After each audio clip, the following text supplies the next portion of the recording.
Bismillahirrahmanirrahim. Assalamualaikum warahmatullahi wabarakatuh. Waalaikumsalam warahmatullahi wabarakatuh. Ya, selamat siang, salam sejahtera bagi kita semua. Pertama-tama marilah kita panjatkan puja dan puji kita panjatkan puja dan puji kepada kehadirat Allah Subhanahu wa taala yang telah memberikan kita semua kesehatan serta kesempatan tentunya untuk mengikuti acara yang luar biasa ini, yaitu acara Indonesia Counseling Conference 2020. Dan untuk kelancaran acara siang hari ini, marilah kita membaca basmalah bersama-sama. Bismillahirrahmanirrahim. Ya, baik, sebelumnya supaya kita lebih akrab, mungkin kita perkenalan dulu ya. Tadi nama saya Wika, insya Allah Wika di sini diamanahi untuk memandu diskusi kita siang hari ini. Semoga diskusi kita siang hari ini diberikan kelancaran. Dan tentunya hadirin yang berbahagia, pada kelas kita siang ini kita akan menerima materi dari pemateri kita yang luar biasa, Bapak Firman. Materi pada siang hari ini yaitu tentang self-counseling, mengubah stres menjadi bahagia, seperti itu. Dan untuk lebih mengenal pemateri kita hari ini, izinkan Mika untuk membacakan CV beliau terlebih dahulu ya. Baik. Oke. Nah ini. Pemateri kita pada siang hari ini merupakan founder Progressive Consulting Indonesia, trainer spiritual motivation building, trainer firewalk motivation, coach self-counseling teknik, hipnoterapis, dan founder Edpotensia ya Pak ya. Dan kemudian Pak Firman ini juga sebagai instruktur outbound, kemudian beliau juga menempuh pendidikan S1 dan S2 di Universitas Pendidikan Indonesia di Bandung, dan beliau juga merupakan certified hypnosis and trainer, dan beliau juga telah menerbitkan karya buku yang luar biasa, salah satunya itu ada Hypnosleep, kemudian Full Spirit, kemudian ada Self-Counseling dan Self-Talk Counseling. Pengalaman beliau juga sangat banyak ya, menjadi trainer dan pembicara. Salah satunya, di antaranya itu ada di PT Badak di Bontang, kemudian PT Timah di Wardah Kosmetik, dan banyak lagi ya.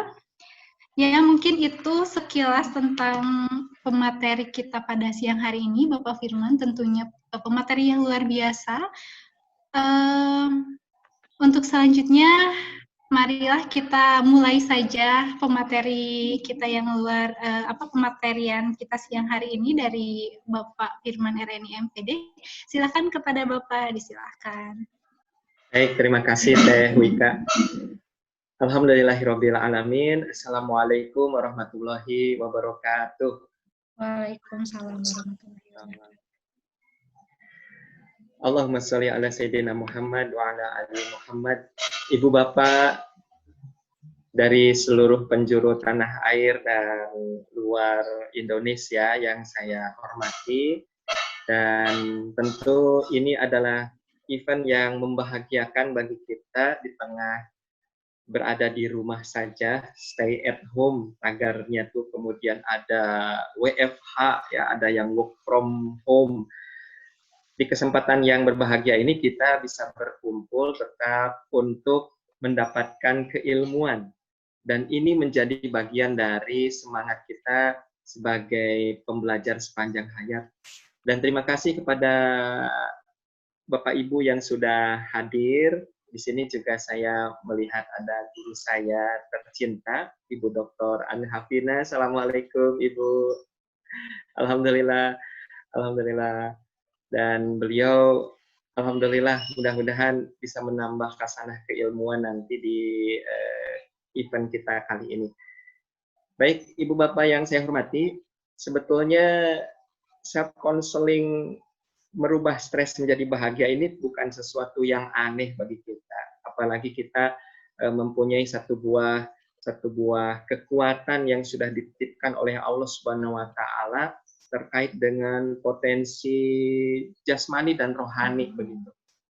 Namun ini adalah satu buah ramuan teknik yang kita akan kupas bersama.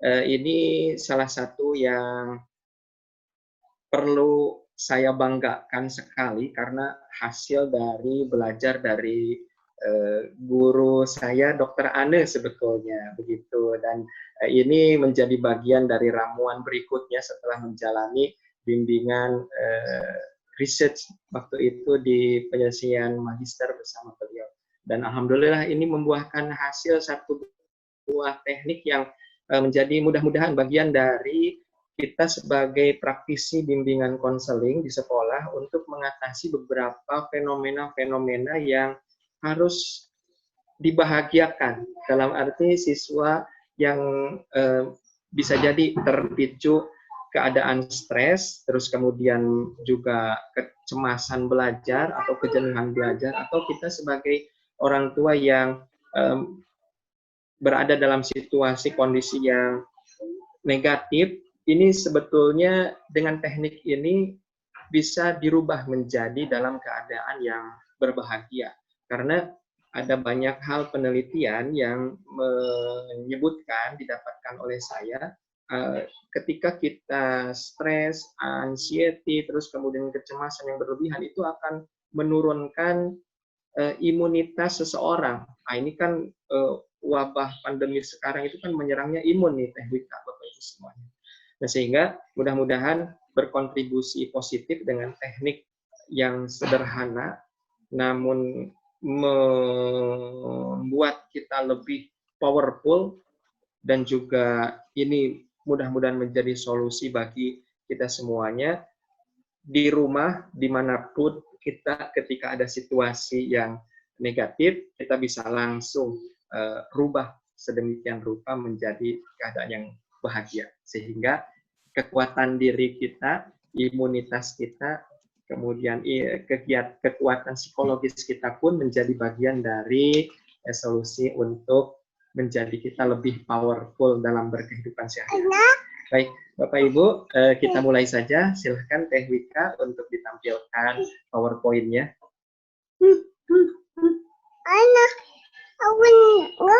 Nah, sambil menunggu Ibu Bapak yang baik, ada satu fenomena menarik pada saat meramu teknik ini, yaitu ketika kita bercermin, ketika kita merespon satu buah situasi, itu terkadang suka terdengar kata-kata diri yang tidak, apa istilahnya itu, entah datang dari mana, tetapi ada yang seperti yang berbisik. Sebagai simulasi sekarang, Ibu Bapak yang pas mau datang ke sini, barangkali ada yang mengatur terlebih dahulu webcam kameranya, terus kemudian melihat wajahnya sendiri, ada mata, hidung, dan lain sebagainya. Nah, pada saat ada sesuatu yang ganjil ketika kita melihat di webcam kita, kira-kira apa yang terbisik dalam hati kita? Wow, ini wajahku. Kenapa wajahku begini ya? Oh, sepertinya ini bukan wajahku deh. Kalau ada yang merasakan bisikan kata-kata itu ketika melihat wajah kita di cermin atau wajah kita di webcam kamera, terus kemudian kita ada kata-kata diri, baik itu negatif maupun positif, itulah yang sebetulnya yang nanti kita akan bisa manfaatkan sebagai self counseling untuk mengubah sesuatu yang negatif menjadi bahagia. Dalam hal ini adalah situasi stres menjadi bahagia. Yang nanti kita akan kaitkan konteksnya kepada pandemi COVID-19 tentunya. Nah, baik, ini yang saya sajikan, yaitu self counseling teknik mengubah stres menjadi bahagia. Jadi salah satu teknik counseling untuk diri kita sendiri agar kita terbebas dari belenggu-belenggu negatif, belenggu-belenggu kecemasan, stres, dan lain sebagainya. Sehingga membuat situasi yang tadinya negatif menjadi positif, yaitu bahagia. Nah, materi yang akan kita pelajari saat ini, Ibu Bapak yang baik, mohon izin menampilkan. Yang pertama itu adalah kita akan mulai dari latar belakang apa nih yang melatar belakangi tiba-tiba adanya teknik self counseling ini. Terus kemudian yang kedua adalah konsep kebahagiaannya, kita akan sedikit teoritik sedikit gitu, walaupun Ibu Bapak yang sudah malang melintang di dunia akademik tentu sudah tidak asing dengan teori-teori psikologi. Nah, kemudian konsep konstruk teorinya self counseling ini dari mana, biar kita tahu runutan tiba-tiba muncul self counseling tersebut. Nah, yang terakhir kita akan coba nanti prosedur langkah-langkahnya untuk melakukan self counseling ini seperti apa. Sehingga nanti tujuan akhir dari materi kita kali ini yang mengikuti ini oleh-olehnya bukan hanya sertifikat elektronik, tetapi kita akan mempunyai satu buah kemampuan untuk melakukannya sendiri. Begitu keluar dari webinar ini, terus kemudian kita masuk kepada situasi yang negatif, ingin merubahnya menjadi bahagia, tinggal lakukan saja langkah-langkah yang nanti kita akan pelajari. Kemudian di berikutnya kita akan sedikit simulasi praktek agar nanti memantapkan kita ketika mengubah situasi negatif tersebut menjadi bahagia. Nah, baik, di slide berikutnya Teh Wika, tolong diklik. Oke, nah ini adalah bagian dari latar belakang yang saya berikan kepada Bapak Ibu. Jadi akhir-akhir ini terkait dengan COVID-19 ini, Ibu Bapak, ada banyak miskonsepsi atau misinformasi. Dari informasi-informasi yang ada muncul di smartphone, di televisi, dan lain sebagainya, sebetulnya informasi itu saya yakin adalah satu buah niatan untuk memberikan edukasi atau memberikan informasi terkait data meninggal, data penyebaran, data zona-zona merah, dan lain sebagainya.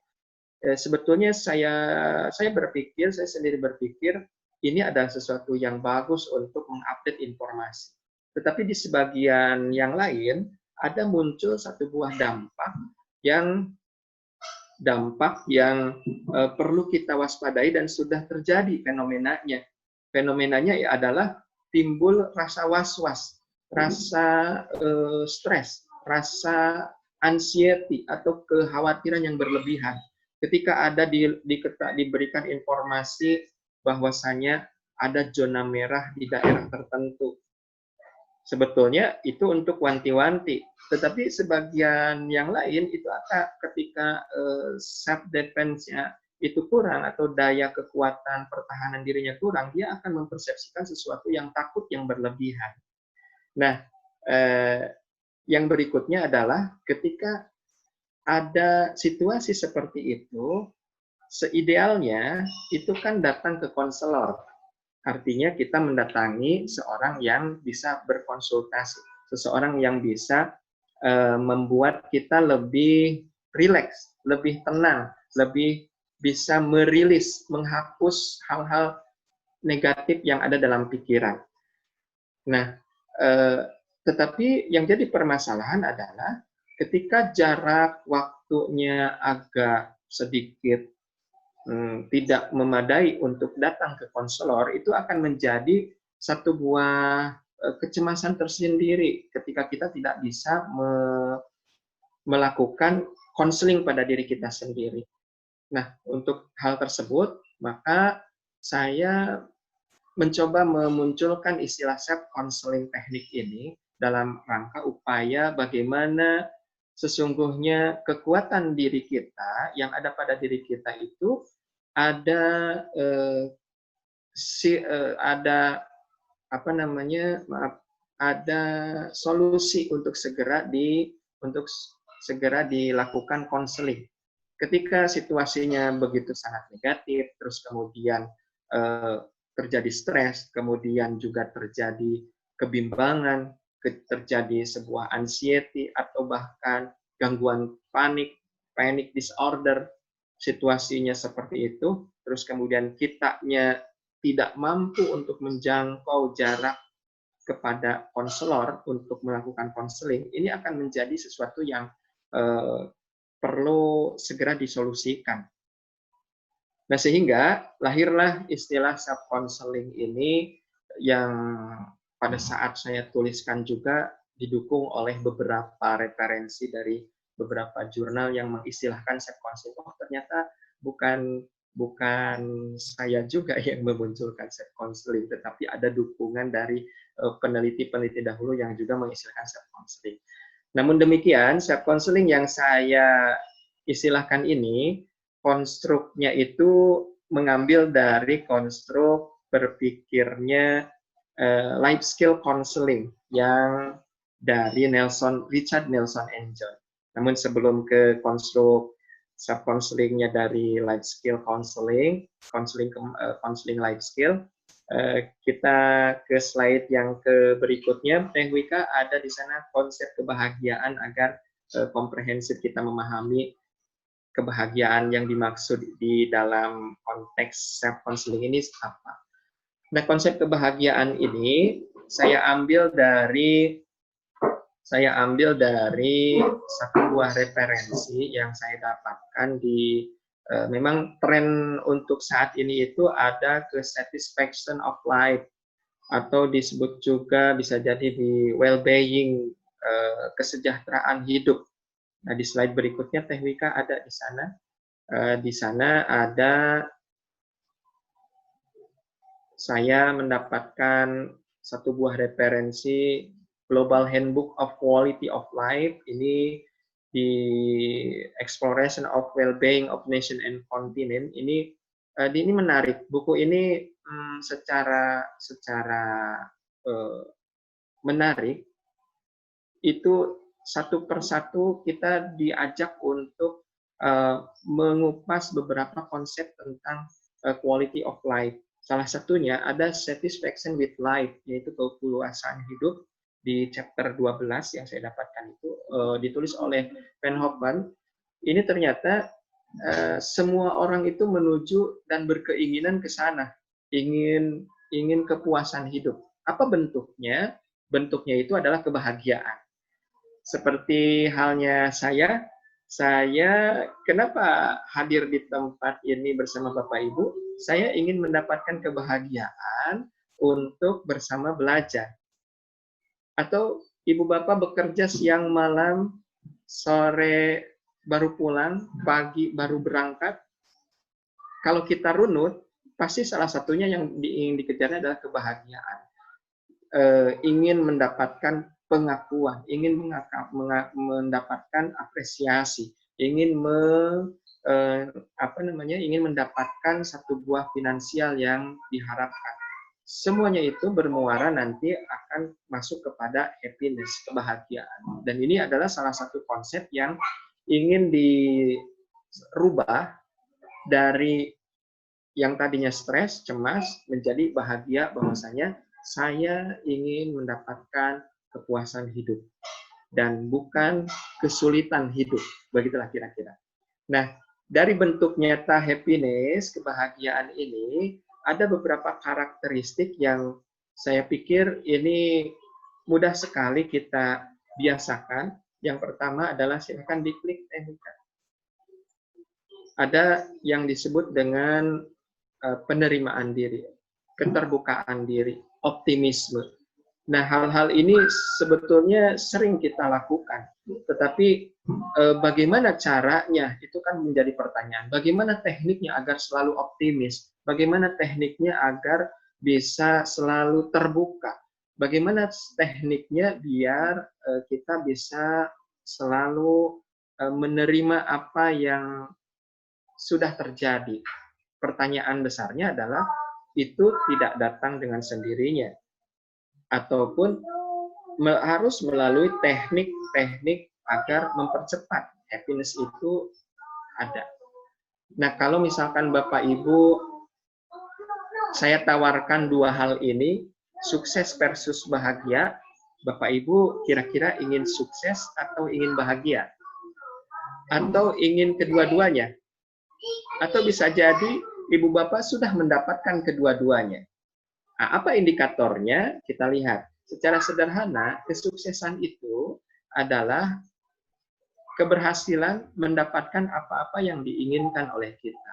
Secara sederhananya itu, ketika Ibu Bapak hari ini bisa masuk ke webinar ini, berhasil lancar kuota dan juga internetnya, menurut indikator definisi kesuksesan yang ada di slide ini, yang dirancang ini, Ibu sebetulnya sudah mendapatkan kesuksesan. Bapak mendapatkan kesuksesan.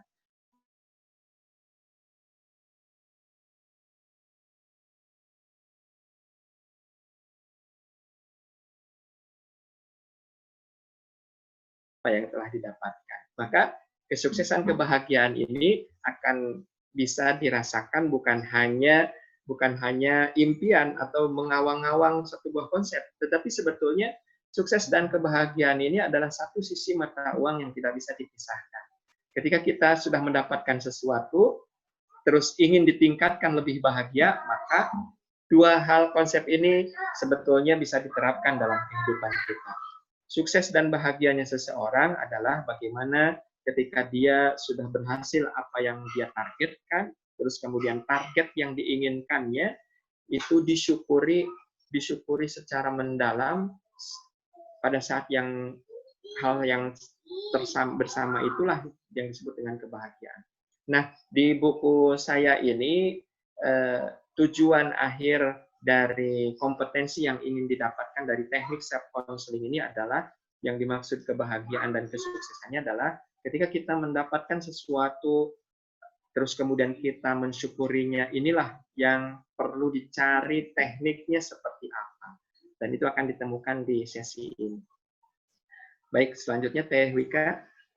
Ini dia karakteristik orang bahagia itu ya. Yang pertama menghargai diri sendiri, selalu optimis, kemudian terbuka, dan mampu mengendalikan diri. Apa itu menghargai diri?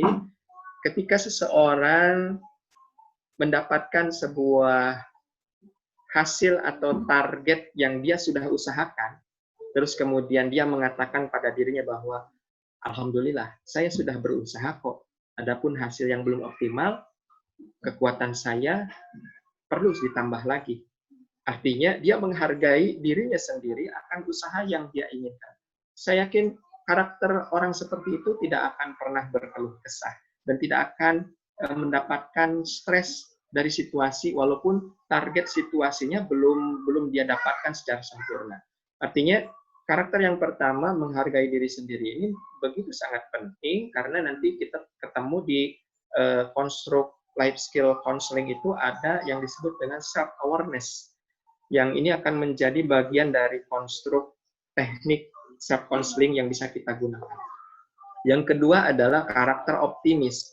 Orang bahagia itu tidak pernah dia mengatakan sesuatu yang dihadapinya sulit, tetapi dia akan mengatakan ini adalah tantangan saya untuk mendapatkan hasil yang lebih optimal.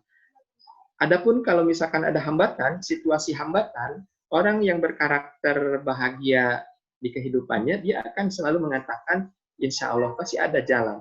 Insya Allah ada hal yang perlu saya pelajari agar targetnya bisa dicapai lebih baik. Kemudian terbuka.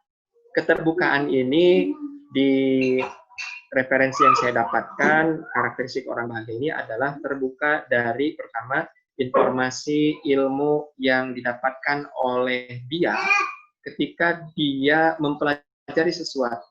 Jadi artinya orang bahagia itu sangat terbuka akan masukan, sangat terbuka akan ide-ide baru, sangat terbuka akan nasihat yang diberikan atau arahan guidance yang diberikan oleh seseorang. Termasuk pada saat kita melakukan ada kesalahan dalam melakukan sesuatu hal, kemudian ada yang memberikan ide yang lebih cemerlang, walaupun dia di bawah kita secara intelektual, secara usia, secara profesi, orang yang punya karakter bahagia itu dia sangat terbuka, open, menerima ilmu-ilmu yang didapatkan dari luar. Dan yang keempat adalah mampu mengendalikan diri. Artinya pada saat situasi sekrusial mungkin, segenting apapun, orang yang bahagia itu akan terlihat tetap tenang, bisa mengendalikan dirinya, bisa mengendalikan apa yang dia pikirkan, bisa mengendalikan apa yang dia perilakukan untuk merespon perilaku sebaik-baiknya untuk menghindari situasi yang genting tersebut. Atau bahkan bukan menghindari, tetapi menyelesaikan situasi yang genting tersebut. Baik, ini adalah konsep kebahagiaan yang dipakai dalam self-counseling, mengubah stres menjadi bahagia dalam materi kali ini. Baik, kita lanjut ke konstruk self-counselingnya, Teh Wika. Nah, di konstruk self-counselingnya, ini saya menggunakan konstruk teori yang diambil dari teori life skill counseling Nelson M. Jones, dan salah satu bimbingan waktu itu bersama Dr. Anne. Terima kasih sekali Dr. Anne sudah membimbing saya pada saat penelitian terkait dengan counseling, life skill counseling waktu penyelesaian studi itu. Nah, ini lahir satu buah konstruk yang menarik. Silahkan diklik. Ada bagian life skill counseling yang ini menjadi bagian dari konsep yang harus kita ingat ketika kita akan melakukan teknik self counseling ini. Life skill itu ada general life skill, ada specific life skill.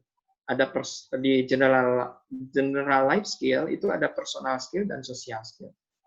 Nah, kalau specific skill ini biasanya dicapai melalui belajar keilmuan yang di sekolah, berada di bangku sekolah, academic skill-nya namanya. Kalau manusia masuk ke vocational skill, dia akan mendapatkan satu buah specific skill di vokasinya. Nah, di life skill counseling yang menjadi konstruk self counseling ini ada pada personal skill yang bagian self awareness dan thinking skill yang akan kita bedah, dalam arti kita akan intervensi. Karena pada saat situasi yang negatif, self awareness seseorang itu tidak normal, dalam arti dia lupa bahwasannya kekuatan dirinya itu sangat kuat, sangat luar biasa.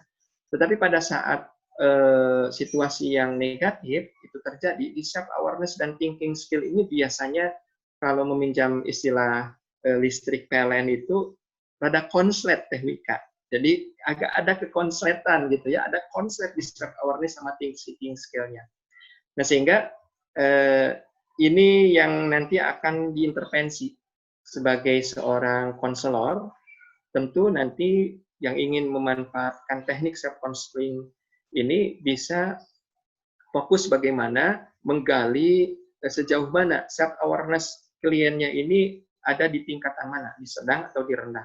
Kalau di rendah berarti dia memang harus terus dipandu, diajarkan, di-guide, dibimbing agar melalui self counseling ini self awareness-nya menjadi meningkat. Dan juga di thinking skill-nya, keterampilan berpikirnya, dia di rendah, di sedang. Kalau di rendah banget itu berarti kita harus terus-menerus memberi masukan melalui teknik self counseling-nya agar kembali kepada kondisi thinking skill yang positif. Baik, di slide berikutnya, Teh Wika. Nah, ini dia life skill counseling yang saya dapatkan dari buku Richard Nelson John. Ini yang diintervensi adalah di mind skill-nya, kemudian di coping self-talk-nya, di self-talk-nya, kalau istilah Lazarus itu ada coping self-talk. Kalau di sini self-talk saja, di Richard Nelson John. Kemudian ada inner dialogue, jadi ada perbincangan diri. Ada juga perbincangan-perbincangan diri yang sebetulnya ini yang nanti akan dijadikan konselor bagi dirinya sendiri. Seseorang itu sebetulnya ada inner dialogue, pada prinsipnya ada dua, yaitu inner dialogue negatif dan inner dialogue positif. Nah, nanti dia akan saling berbincang sebetulnya. Pada saat saya belajar art terapi di berbasis NLP, komunikasi bawah sadarnya berbasis NLP, jadi inner dialog ini bisa dipisahkan pada saat terapi. Bisa dipisahkan, kita panggil part yang negatif, kemudian part yang positifnya, terus kemudian part positif dan part negatif ini diberikan kesempatan untuk dialog agar nanti terjadi satu buah self-talk yang positif. Begitu. Tetapi untuk sesi ini membutuhkan penggalian lebih dalam dan membutuhkan training yang lebih dalam. Kita sederhanakan di self counseling ini ramuannya mudah-mudahan mudah dicerna dan menjadi bagian keseharian kita ketika sudah mendapatkan informasi ini. Kemudian self instructing. Jadi nanti ketika self counseling ini dilakukan oleh seseorang, dia akan bisa terbiasa untuk melakukan self instructing. Jadi menginstruksi dirinya sendiri untuk memberhentikan pikiran negatifnya dan melanjutkan pikiran positifnya. Ini menarik, Teh Wika nih. Bagaimana caranya? Bagaimana prosedurnya? Ini yang ditunggu-tunggu tentunya oleh Bapak Ibu. Maka prosedurnya akan seperti ini, Ibu Bapak. Prosedur dari life skill counseling. Oh, ada satu lagi ya. Nah, di sesi counseling yang saya pahami ada 3 percakapan yang berlangsung antara konselor dan klien atau konseli. 3 percakapan itu percakapan publik ketika terdengar suara konselor dan terdengar suara konseli. Itu saya silakan di Nelson and John itu disilahkan percakapan publik. Artinya ketika ibu, bapak, konselor mendapatkan seorang konseli, terus kemudian terjadi dialog, nah itu yang disebut dengan percakapan publik. Percakapan berikutnya adalah percakapan private, yaitu self-talk konselor dan percakapan private yang terjadi di self-talk counseling. Apa artinya? Artinya ketika kita menyapa, apa kabar Ade, apa kabar Nah, ada yang bisa Ibu bantu? Ketika konseli belum mengungkapkan secara lisan, secara verbal keras, dia akan melakukan percakapan private di dalam dirinya. Bisa jadi self-talk, kok si Bapak langsung nanya gini ya? Emang aku salah apa? Bisa jadi kan begitu. Atau misalkan ketika kita menghadapi konseli yang diam saja, kita akan terlibat dengan percakapan private kita. Self-talk kita, ini kok diam aja nih konseli saya? Apakah ini terjadi karena kata-kata saya tidak dipahaminya? Kayaknya sih saya seperti yang diajarkan waktu di kuliah misalkan. Nah, itu adalah percakapan private yang terjadi di konselor. Nah, Ibu Bapak, percakapan-percakapan ini di perspektif life skill counseling ini, maaf, di ya perspektif konstruk life skill counseling ini yang akan harus kita pahami, karena nanti akan melibatkan self-talk klien dan self-talk kita dan juga percakapan publik tersebut. Dan ketiga-tiganya ini berkontribusi, saling berkontribusi. Pada saat kita melakukan self-talk positif pada diri kita saat mengkonseli, maka sebetulnya kita sedang membuat energi vibrasi positif ke suasana konseling. Nah, sehingga orientasi self-counseling ini bisa didapatkan di buku saya, itu adalah bagaimana merubah mind skill negatif menjadi positif mind skill. Self-talk negatif menjadi self-talk positif. Kemudian juga merilis negatif mind, jadi artinya menghilangkan negatif pikiran-pikiran negatif yang memicu stres, khawatir, cemas, dan lain sebagainya. Terus kemudian melalui self-counseling ini, positive problem solving akan didapatkan oleh konseli. Artinya, terbangun kemandirian untuk menyelesaikan sendiri permasalahan yang dihadapi. Karena ketika seorang konseli datang ke konselor, konselor ini mempunyai satu tanggung jawab besar bagaimana memandirikan konseli berikutnya untuk menyelesaikan problem-problem yang dihadapi, situasi-situasi negatif yang dihadapinya.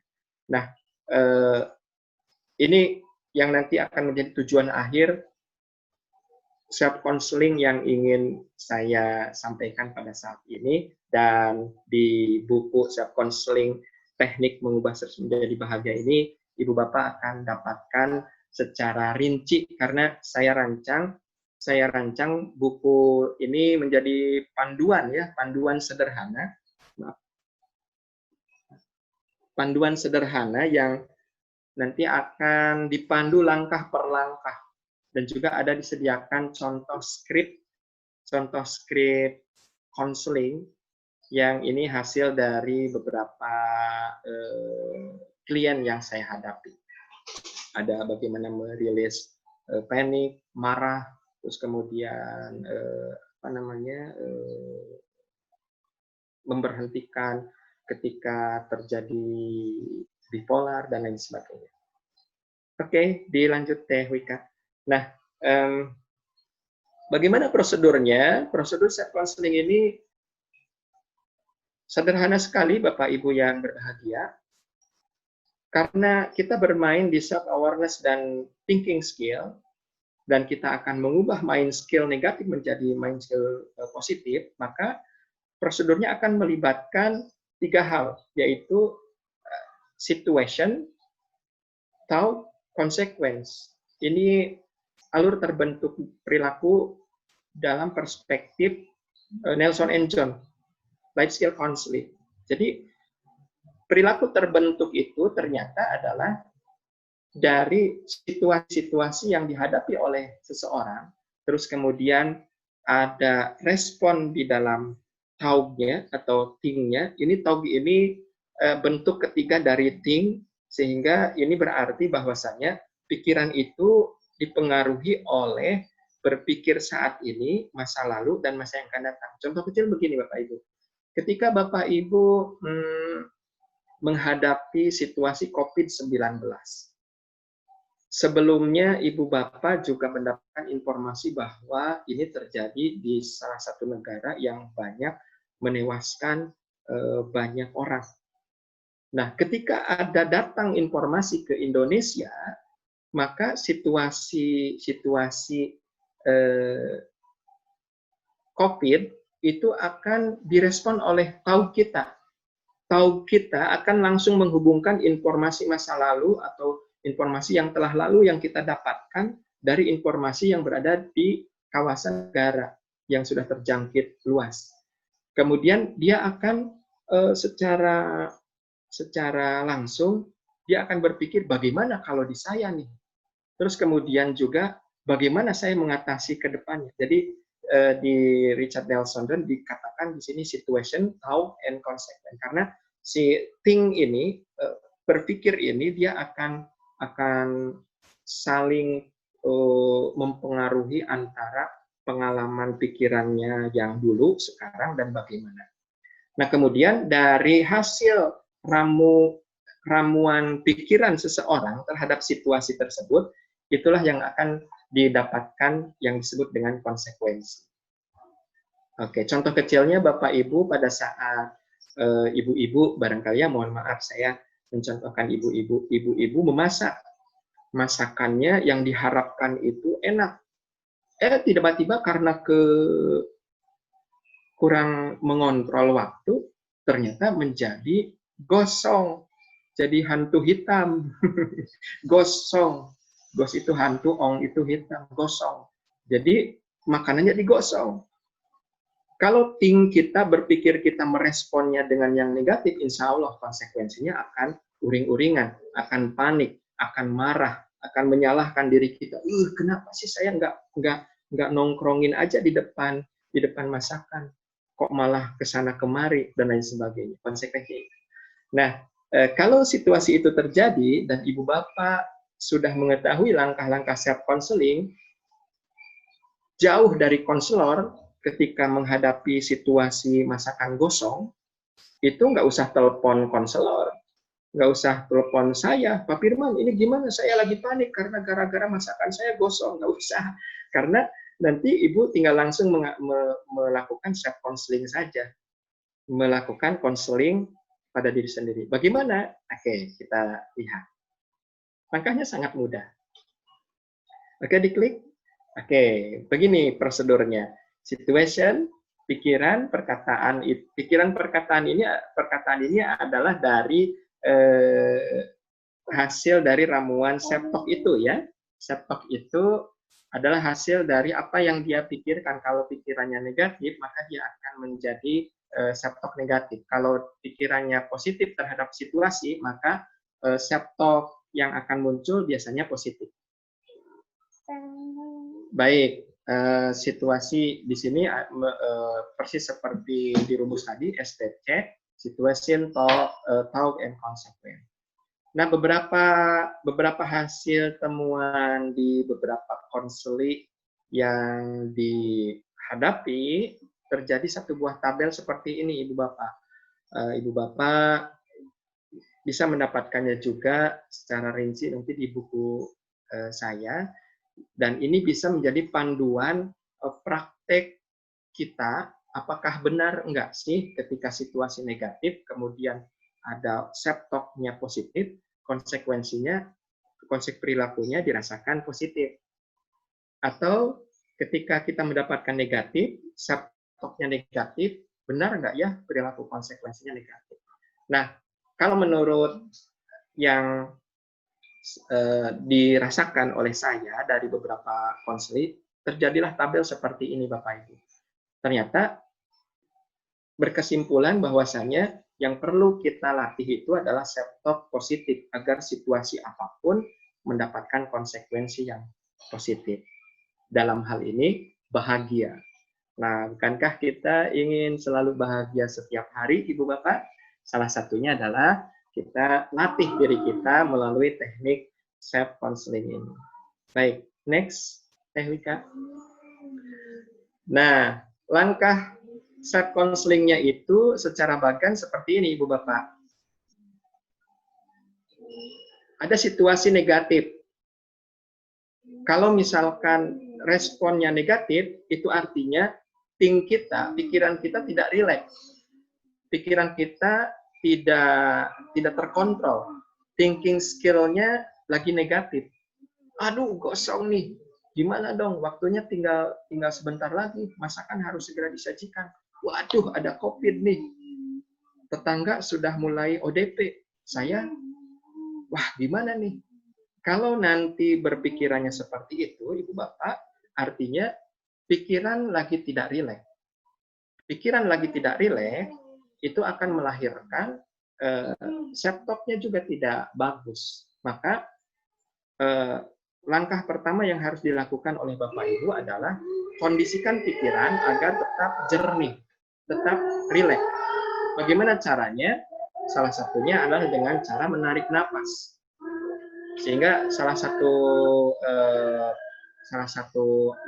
karya dari seorang guru saya itu ada yang mengistilahkan napas sebagai self counseling. Wah, ini luar biasa nih, beliau membuat sebuah judul itu. Itu kurang lebih di tahun 2004 apa 2005 saya menemukan buku itu di bukunya ketika Purna Baktinya Prof. Jawad waktu itu. Nah, di sana ada self counseling, napas sebagai self counseling. Artinya ketika kita merelaksasikan pikiran, itu salah satunya bisa dijernihkan itu dengan memberikan asupan napas kepada pembuluh darah yang ada dalam tubuh kita yang nanti akan menetralisir pikiran. Dengan kaya oksigen tersebut, aliran darah ke otak pun akan membuat kita jernih. Kemudian, seiring dengan tarikan napas, Bapak Ibu sebutkan nama Bapak Ibu sendiri. Jadi pada saat panik misalkan, waduh ada COVID nih, terus meningkat nih. Gimana kalau misalkan nanti pas ketika ke pasar belanja, saya juga terkena. Kalau terjadi situasi begitu, lakukan saja, tarik nafas, kemudian katakan pada diri kita, sebut nama diri kita, Firman, tenang, rileks. Firman, tenang, rileks. Kemudian langkah berikutnya masuk. Kalau sudah rileks, pikirannya kembali tenang, mind skill-nya sudah mulai terkondisikan dengan baik, kemudian lanjut ke alerting self-talk. Tadi, self-instructing-nya digunakan. Alerting self-talk ini langsung instruksikan pada diri kita, berhenti paniknya. Tetap tenang, berpikirlah tenang. Firman, tetap tenang. Begitu. Jadi, katakan kepada diri kita dan dengarkan self-talk positif yang menginstruksikan tenang, berhenti kepada situasi negatif tersebut. Saya contohkan tadi ketika panik menghadapi COVID tadi. Kemudian affirming self-talk, munculkan satu buah kata-kata yang memotivasi, menguatkan tubuh kita agar potensi masuknya pikiran negatifnya mulai terhalang oleh affirming self-talk kita. Affirming positive self-talk kita. Karena Ibu Bapak, ketika saya baca buku tentang pikiran itu berlapis seperti ini Bapak Ibu. Ketika ada pikiran negatif, terus kemudian kita berpositif, maka si negatif ini tidak hilang, hanya tertutup saja. Pada saat si positif ini lemah, maka yang ini akan muncul lagi naik. Nah, ketika kita melakukan self-talk positif terus-menerus, maka semakin menebal talk positif kita dan talk negatifnya akan semakin terdorong ke bawah. Dan hati-hati, diingat ketika kita mendapatkan pengalaman negatif, itu sebetulnya tidak hilang, tetapi direpress ke pikiran bawah sadar. Suatu saat akan munculkah? Akan muncul. Suatu saat akan muncul. Berupa apa? Macam-macam. Berupa, kalau yang negatif, itu akan menghasilkan perilaku negatif. Berupa apa? Perilaku negatif. Perilaku negatif ini bisa jadi bipolar, bisa jadi gangguan mood, dan lain sebagainya. Sehingga ini yang nanti dua langkah ini yang perlu diingat ketika kita akan melakukan. Nah, respon perilaku positif akan muncul pada saat kita berhasil mendengarkan self-talk positif. Baik, Teh Wika. Dilanjut, Teh Wika. Nah, baik, agar lebih memahami prosedur-prosedur yang dipaparkan tadi, Ibu Bapak, kita simulasi sedikit ya. Baik, ini contoh relaksasinya. Skripnya bisa berubah-ubah sebetulnya, tetapi ini salah satu contoh saja. Salah satu contoh ketika Ibu Bapak melakukan langkah yang pertama, yaitu langkah relaksasi. Tarik napas, atur napasnya, terus kemudian atur napas ini tidak ada penahanan napas. Atur napas sebagaimana mestinya, yang enak. Kemudian Ibu Bapak sebutkan atau katakan pada diri sesuatu yang menenangkan, merilekkan. Tenang, rileks, tenang, rileks. Bagus. Nah, kalau misalkan ini sudah berhasil dirasakan tenang, Ibu Bapak tinggal melanjutkan ke alerting self-talk, yaitu memberhentikan sesuatu yang negatif yang sering muncul dalam pikiran, yang membuat kita panik, yang membuat kita tidak bahagia. Dan ini harus tegas disebutkan, berhenti marah, berhenti paniknya, berhenti khawatir. Jadi sebutkan, karena nanti talk ini akan saling saling mempengaruhi di dalam pikiran kita. Prinsipnya tadi, talk negatif, ada talk positif, positif lagi dia akan merepress yang negatif. Kalau hal itu sudah dilakukan, lanjut ke affirming. Insya Allah saya bisa menghadapinya. Saya kuat. Saya dapat mengatasinya. Sehingga pembendaharaan kata yang mengafirmasi perlu dikumpulin nih mulai sekarang agar Bapak Ibu bisa menggunakannya sesuai dengan keperluan yang dihadapi, situasi yang dihadapi. Nah, Bapak Ibu, secara singkat seperti demikian, dan juga ini dirasakan oleh saya dan beberapa konseling, mendapatkan hasil yang menggembirakan, dan pada saat yang berbahagia ini mudah-mudahan juga pemaparan yang singkat ini juga menjadi bagian dari yang dirasakan oleh beberapa konseling saya, mampu merubah situasi negatif menjadi situasi yang bahagia.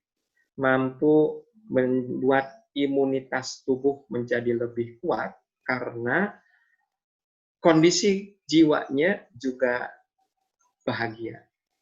Oke. Baik, sebelum ke simulasi dan praktek, barangkali akan sangat berbahagia nih saya mendapatkan ilmu dari diskusi dari beberapa peserta. Teh Wika, mudah-mudahan sampai pemaparan ini dulu, kita buka diskusi dulu Teh Wika ya. Silahkan. Iya, baik Bapak, terima kasih atas pematerian yang luar biasa ya Bapak.